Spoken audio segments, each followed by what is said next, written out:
Hello friends, and welcome to Gardening with Creekside. Y'all, I don't even know what to say other than summer has unofficially hit Creekside and the plants are responding. There are so many gorgeous flowers here available for our folks who come visit us in Dallas, North Carolina. So we're going to have fun today looking at all of the explosion of flowers that is happening here. First of all, of course, we have to talk about this. We are right here in front of the Let's Dance Sky View hydrangeas. These are 3 gallons. Dear heavens to Betsy, that's all I know to say about this. Look how gorgeous this thing is, and it is just beginning to bloom. Let's Dance Sky View is a reblooming macrophylla hydrangea. Gives you those classic hydrangea blooms that we know and love, and you can see on the same plant, you're getting a collection of colors. You've got pinks, you've got blues, you've got some purples. These are stunning. So if you're coming to us, that probably means you kind of live in this region. And it's the place that you want to put these hydrangeas so that they thrive in your garden is going to be a little bit more of those shadier filtered sun situations. This gets morning sun and then goes into the shade in the afternoon. So you can do that. You can do filtered sun. This is not one that I would put in the full sun here in the southeast. They're going to burn. They are gorgeous. They are absolutely stunning. Gonna be in that like 3-ish foot range and tall and wide. You can absolutely put it in a large pot if you want to. So 2 to 3 tall, 2 to 4 wide, a little wider than they are tall. So you can put it in a container if you want. Obviously they do fantastic in the landscape, right? Then we have got some of the brand new Pugster Sorbet Buddleias. So right here, we're going to see how this is called sorbet. You're going to get kind of that ombre effect of those nice pastel colors. Clearly, it is a huge pollinator attractor. Butterfly bushes, of course, butterflies love them. It is a bit of a cloudy, it's just started to kind of do a little bit of mist and rain, so the butterflies really aren't out and active right now, but the Pugster Sorbet is just beginning to show us all of those beautiful colors. All the butterfly bushes are stunning right now. And then of course the roses. It is rose season, so we have got the rose standards available. This is those beautiful orange peachy blooms on it. Really fragrant. These are gorgeous standards that you can add to your garden. And then talking about butterfly bushes, we also have right behind us, we have got the Pugster Amethyst. So Pugster Amethyst is known for those huge fat blooms on it. Very, very compact. Had a honeybee right there. Really nice and thick on them. Nice kind of a lighter lavender color. Has a nice fragrance to it. Your Pugsters are going to be in that 3 foot tall and wide range. So those are going to be beautiful. And of course, then they have right here a whole like display where you could put this beautiful landscape together with the Jazz Hands Pink Loropetalum. Jazz Hands Pink is going to be in that 3 to 5 tall and wide. So you're mixing the evergreens with your deciduous flowering shrubs. Beautiful. Now, really quick, I'm going to pop in the greenhouse right quick because we have got a fresh crop of Supertunias. So we have got the Cool Jazz, we have got the Paradise. Of course, then you can pair that with Diamond Snow, Mini Vista Plum Vein, and the Silverberry. So all of these are nice and fresh. You can see we've got the hydrangeas in here, beautiful lantana, and caladiums. Y'all, I keep telling you this, caladiums. If you're not putting caladiums into your landscape and you're in the southeast with our heat and humidity, you are missing out on the easiest, showiest plant ever. and they come in such a wide range of colors, leaf shapes.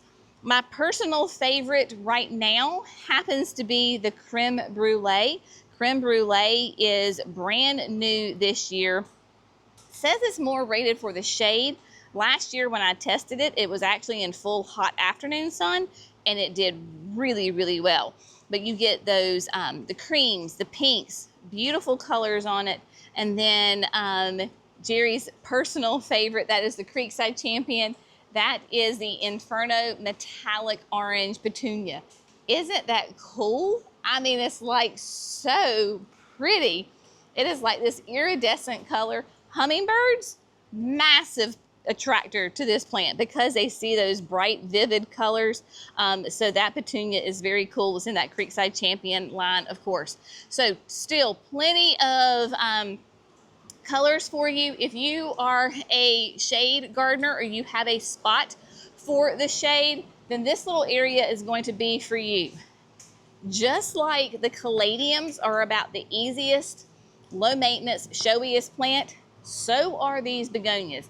So here we have the Viking XL, chocolate on red on chocolate, but that Viking XL is going to be nice and big, like a 3 feet tall, 3 feet wide.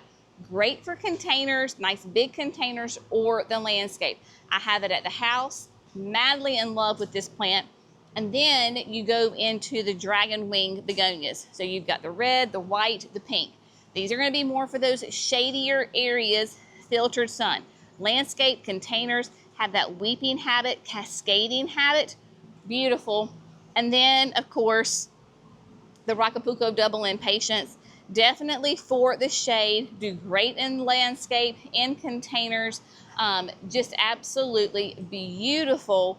And I always have Rocapucos in my garden every single year. I just change the colors on them.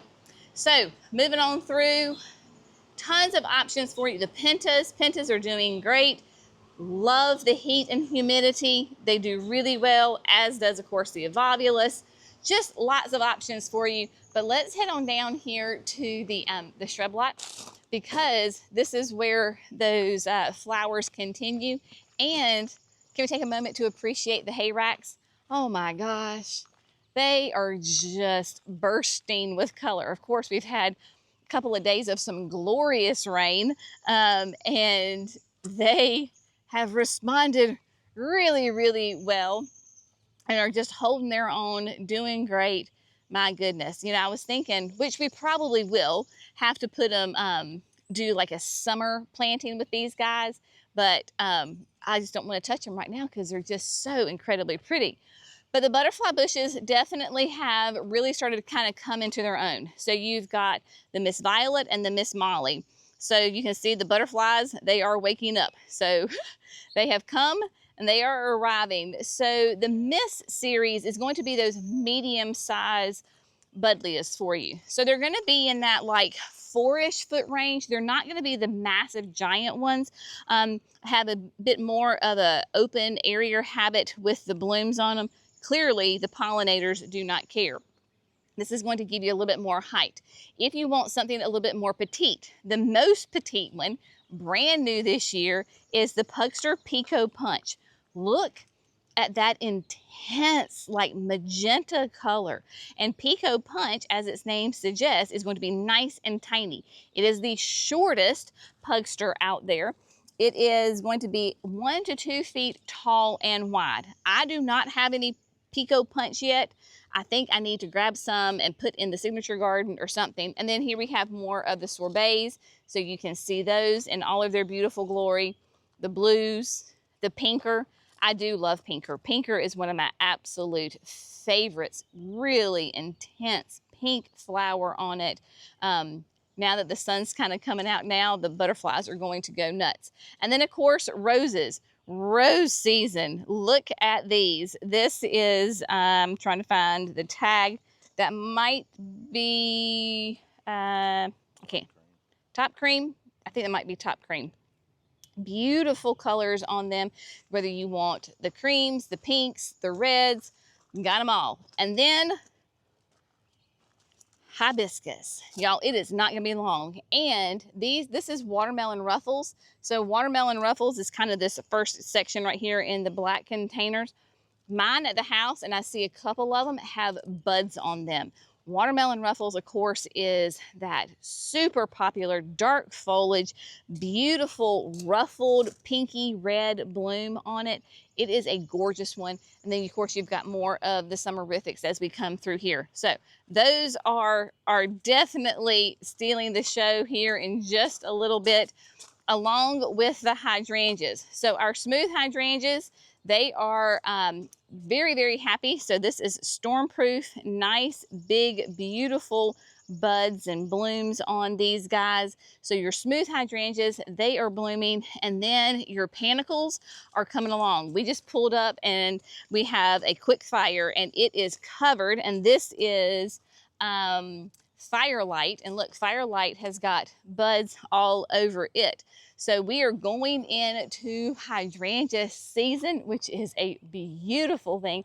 This is why I love having all the different kinds of hydrangeas, because your max and your smooths are already blooming, and then your panicles will come in as well, along with those serratas. So everything is doing great. So whether you're looking for color with the blooms, you want the evergreen, you need the deer resistant, let's go ahead and get them in the ground, because the heat is going to be hitting here very, very soon. So before we talk about heat, let's go somewhere that's a little bit cooler. Let's go to the pines. For my friends that have a little bit shadier conditions, filtered sun, morning sun, afternoon shade, this is for you. So one of my all-time favorite hydrangeas is Invincible Ruby. And Ruby is a smooth hydrangea, color specific, so she is not going to change. Obviously, with her name being Ruby, she's going to be that ruby red, beautiful. And then this is, I tell the story, this is the hydrangea that I thought this is going to be the ugliest hydrangea, and now it's like one of my all-time favorites. I have it at the chicken coop. Invincible Sublime. So it too is color specific. It is a lime green. So this is the color of the bloom. I always thought, well, why do we want a lime green hydrangea? I want like color. Well, lime green is a color, and it is beautiful, especially when you have this dark, dark foliage, and then you have got those lime green flowers. And at Shade Garden, it just pops. These are beautiful, beautiful, tough hydrangeas. They bloom on new growth, so you're guaranteed to have flowers every single year, which is what I love about all of these great hydrangeas. And then we have more of the sky views here. Look how they just like glow here in the pines. I just, unbelievable. I do not have enough shade gardens to plant all of these. Can you imagine these though in like a mass planting? Mass planting could be 3, it could be 13, it could be 30. It would be spectacular. I mean, just beautiful. And then the foliage on it is just unbelievable with those colors, and you get the pinks and the blues and the purples and the whites.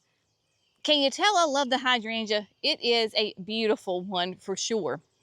And then talking about hydrangeas, forgot to mention, of course, very, very popular Oakleaf hydrangeas. Oakleaf hydrangeas are perfect for some of those shadier conditions. They're going to give you that classic oak leaf leaf on it. They're going to have those creamy white blooms that will age to a pink, and then the flowers do age to that kind of that pinky red, and the foliage in the fall is going to be a really intense burgundy color. And so this is Snow Queen. So we have got Snow Queen in here, a nice, tough option for you. And we have got some, it is Zebra. Look at old Zebra. We have not talked about Zebra, I don't think, this season. Zebra, I have a Zebra in the bed outside of our kitchen, and it's called Zebra because those stems that are nice and new, they're black. And then the blooms are color specific, pure creamy white. For example, there's one right here that is in, you can see the bloom right there. So you can see how nice and big it is, and that pure white against those black stems, that nice green foliage. It is gorgeous. It is considered a MAC, so you're going to want to put it in a kind of protected area, morning sun, afternoon shade, those types of conditions. But there are so many beautiful things out here. So whatever your garden conditions may be, we have got a plant for you. Would love to see you. And then, of course, mark your calendar for June the 20th. It is going to be an epic day here at Creekside as we host the Southern Living Plant Collection. They are coming to do like a front yard garden tour. It is going to be so much fun. Really, the festivities start around 10 a.m. We're going to have all sorts of gardeners from everywhere. So of course, Erin, the impatient gardener, she will be here. She is excited to come to North Carolina and meet a bunch of y'all. So if you are going to be in the region, we would love to have you here. We're going to have some other gardeners from different parts of the Southeast are going to be here as well. And then of course, the folks from Southern Living Plant Collection, they will be here to answer all sorts of questions for you, help you design gardens, like pick out plants that would work great in your space. Lots of fun. We're going to have food trucks, of course, because what goes better with gardening than food? So it'll be a really fun event. It is free. So June the 20th, mark your calendar. We cannot wait to see you. As always, we hope you found it fun, informative, inspirational. Y'all have an amazing day. If you're in the Southeast, in the South, stay cool, my friends. Stay nice and hydrated. We'll see you in the next video. Bye, guys.